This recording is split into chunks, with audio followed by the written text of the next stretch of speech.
Estes Park, a tourist town known for its national park, wildlife, and mountainous surroundings, but recently, it and all of Colorado have been suffering from reduced snowfall, caused mainly by drought and climate change. Colorado is commonly known for its mountains and beautiful winters, but over the past few years there has been a noticeable change in the amount of snowfall during the wintertime. This is a product of climate change. Climate change is the warming of the climate due to greenhouse gases trapping heat in the atmosphere. This causes the average temperature of the entire world to increase, and Colorado is a part of the world. The increase is the cause of more severe weather across the world, and Colorado is suffering from drought. What causes a big fire season? Probably the primary biggest driver is how dry the fuels are. How does this year compare to that of a big fire season?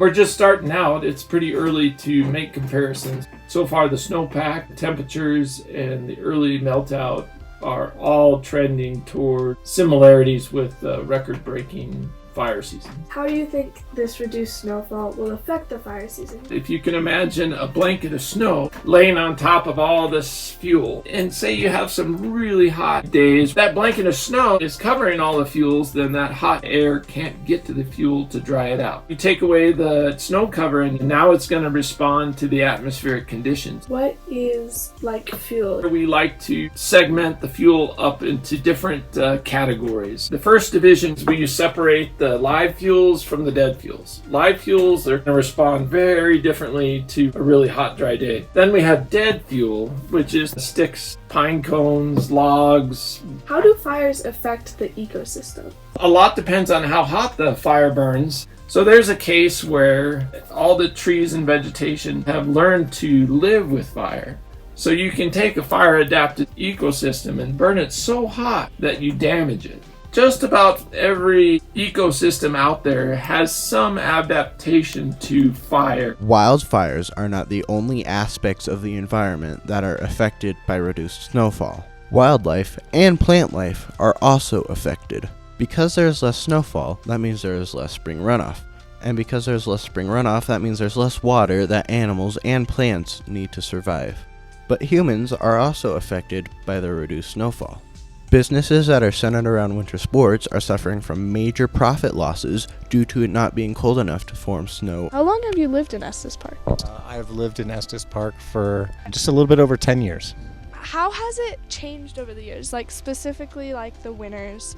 Over the entire 10-year period, I'm not quite prepared to describe. I'm not sure how to describe it anyway. But the last couple of winters, because myself and my family are outside in it a lot, it seems like it's been increasingly mild, especially the last couple of years.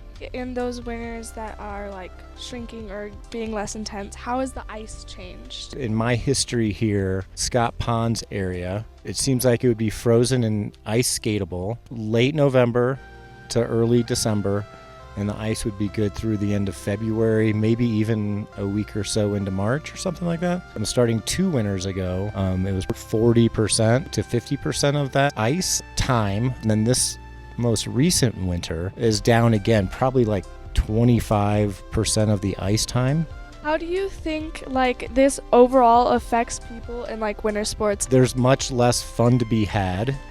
I would say my family specifically, we're unable to skate if it's open water. And that's a bummer. The same I think would be true of snow conditions. I haven't been here long enough. I don't really know long-term data. Reduced snowfall has a major impact on our ecosystem, but there's something each one of us can do to help reduce that impact. Drought is one of the main causes of reduced snowfall, so you could help out by using water-saving methods such as turning off the water when you brush your teeth or taking showers instead of baths. Drought is caused by climate change, and you could do things to slow its effects. Some things you could do are carpooling to reduce greenhouse gas emissions, or you could use renewable energy like solar power or wind energy. In conclusion, climate change has a huge impact on the amount of snowfall that Colorado gets.